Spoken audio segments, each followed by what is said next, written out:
Hi ನಮಸ್ಕಾರ. ಮಾಂತೇಶ್ ಗೌಳಿ, ಕಲಬುರಗಿ. ಕಳೆದ ಒಂದು ತಿಂಗಳಿಂದ ಅಪ್ರಾಕ್ಸಿಮೇಟ್ ಒಂದೂವರೆ ತಿಂಗಳಿಂದ ಇವ್ರದ್ದು ಪ್ಲಾಟಿಂಗ್ ವರ್ಕ್ ನಡೆದಿತ್ತು. ಬೇಸಿಕಲಿ ನಾವು ಕೊಟ್ಟಿದ್ದು ಇಲ್ಲಿ ದಣ್ಣೂರು ಗ್ರಾಮದಾಗ ಸೋಮಯ್ಯ ಹಿರೇಮಠ ಮತ್ತು ಅಂಬರೀಷ್ ಗೌಳಿ ಅಂತೇಳಿ, ಅಂಬಾರಾಯ ಗೌಳಿ ಅಂತೇಳಿ ಅವ್ರದ್ದು ಕಬ್ಬುಗಳನ್ನು ನೋಡಿಕೊಂಡು ಇವರು ನನಗೆ ಪರಿಚಯ ಮಾಡಿಸ್ಕೊಟ್ರು. ಈ ಕಬ್ಬಿಗೆ ನಾವು ಬಂದಾಗ ಕಂಪ್ಲೀಟಾಗಿ ಕಾಡಿಗೆ ಏರಿತಿ. ಕಬ್ಬು ಕಾಡಿಗೆ ಸುಳಿ ಆ್ಯಂಡ್ ಕಂಪ್ಲೀಟಾಗಿ ರೌದಿಗಳೆಲ್ಲಷ್ಟು ಒಣಗಿ ನಿಂತಿತ್ತು. ನೀರು ಸಾಕಷ್ಟು ಇದ್ರೂ ಕೂಡ ಬೆಳೆಗೆ ರೋಗ ಬಂದಿತ್ತು.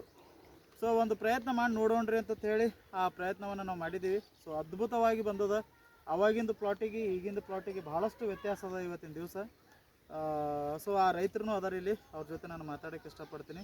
ಸರ್ ನಮಸ್ಕಾರ. ನಮಸ್ಕಾರ. ಸೊ ಇದಕ್ಕೆ ಯಾವ್ಯಾವ ಹಂತದಾಗ ಮಾಡಿದ್ರಿ, ಏನೇನು ಮಾಡಿದ್ರಿ, ಪ್ರೊಸೀಜರ್ ಹೆಂಗೆ? ಫಸ್ಟಿಗೆ ಡ್ರಿಂಚಿಂಗ್ ಮಾಡಿದ್ವಿ. ಜೋರ್ಸಿ ಮಾತಾಡ್ರಿ. ಸೊ ಫಸ್ಟಿಗೆ ಡ್ರಿಂಚಿಂಗ್ ಮಾಡಿದ್ವಿ ಅವ್ರಿಗೆ. ಹಾಂ. ಡ್ರಿಂಚಿಂಗ್ ಆದಮೇಲೆ ಮತ್ತೆ ಒಂದು 2 ದಿನ 1 ದಿನ ಬಿಟ್ಟು ಮತ್ತೆ ಸ್ಪ್ರೇ ಮಾಡಿದ್ವಿ. ಹಾಂ. ಸ್ಪ್ರೇ ಮಾಡಿದ್ರೆ ಮತ್ತೆ 20 ದಿನಕ್ಕೆ ಮತ್ತೆ ಡ್ರಿಂಚಿಂಗ್ ಮಾಡಿ ಮತ್ತೆ ಸ್ಪ್ರೇ ಮಾಡಿದ್ವಿ. ಹಾಂ. ಈಗ ಹೆಂಗೆ ಅದ ರೀ? ಈಗ ಸರ್ ಈಗಿನ ಮಟ್ಟಿಗೆ ಸರಿಯಾಗಿ ಬಂದದ ಕಬ್ಬಿಗೆ. ಕಬ್ಬು ಈಗ ಎಲ್ಲರೇ ಸುಳಿ ಕಾಡಿಗೆ ಎಲ್ಲರೇ ಒಳಗೆ ಕಡಿಮೆ ಆಗಿದೆ, ಫುಲ್ ಪೂರಾ ಕಡಿಮೆ ಆಗ್ಯದ. ಯಾವುದೇ ರೀತಿಯಲ್ಲಿ ಬೆಳೆಗೇನು ಎಫೆಕ್ಟ್ ಇಲ್ಲ. ಗದ್ದೆ ಹೆಂಗೆ ಹೊಂಟದ್ರಿ ಈಗ ಮೊದಲಿನಕ್ಕೆ ಈಗಿಂದಕ್ಕೆ? ಸರಿಯಾಗಿ ಹೊಂಟ ಸರ್. ಈಗಿನ ಮಟ್ಟಿಗೆ ಚೆನ್ನಾಗಿನೇ ಅದ. ಈಗ ದಳ ಹೆಂಗೆ ಅದ ರೀ? ದಳನೂ ಸರ್ ಸರಿಯಾಗಿ ಬರ್ಲತ್ತೆ, ಏನು ನೋಡಕ್ಕೆ. ಸರಿ. ಇದನ್ನ ನೋಡ್ಕೊಂಡು ಮತ್ತೆ ಯಾರಾದ್ರೂ ರೈತರು ಏನಾರ ಅಂದಿರ್ಬೇಕಲ್ಲ ನಿಮಗೆ, ಇವೆಲ್ಲ ಆಗಲ್ಲ ಹೋಗಲ್ಲ, ಯಾಕೆ ಕಾಡಿಗೆ ಗಿಡಿಗೆ ಹೋಗಲ್ಲ ಅಂತ ಏನಾರ ಒಂದು ಹೇಳ್ತಾರ. ಒಂದು 4 ಮಂದಿ ಅಂದ್ರೆ ಯಾರೇ ಒಬ್ಬರಿಬ್ಬರು?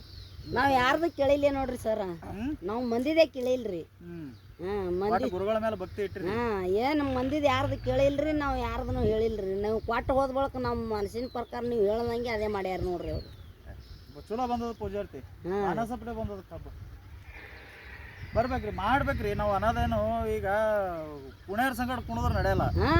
ನಾವು ಅನಾದೇನು ಜನ ಸಂಗಡ ಜಾತ್ರೆ ಮಾಡೋದು ಬೇಡ. ಈಗ ನಿಮ್ಮ ಜಮೀನು ಅದಲ್ಲ, 1-2 ಪ್ರಯೋಗ ಮಾಡಿ ನೋಡ್ರಿ ಅನ್ನೋದು. ನಾವು ಈಗ ಮಾಡತ್ತನಂತೂ ಏನೂ ಗೊತ್ತಾಗಲ್ಲ. ಹೌದ್ರಿ, ಕರೆಕ್ಟಾ? ಈಗ ನಾನೇ ಶಾಣೆ ಅಂತ ಅನ್ನಂಗಿಲ್ಲ. ಇಲ್ರಿ. ಸೊ ನಾವು ಹೇಳುವಂಥದ್ದು ಅಷ್ಟೇ. ಈಗ ರೀ ಹಿಂಗೆ ಹೋಗ್ತಿರ್ಲ ಸೀದಾ ಹಾದಿಗೆ ಹೋಗತ್ರಿ, ಸ್ವಲ್ಪ ನೋಡ್ಕೊಂಡು ಹೋಗ್ರಿ ಅಷ್ಟೇ. ಅದು ಮಾಡಿದ್ದೇ ಬೇರೆ ಆಗ್ತದ, ಮಾಡ್ಲಾರ್ದೇ ಬೇರೆ ಆಗ್ತದ.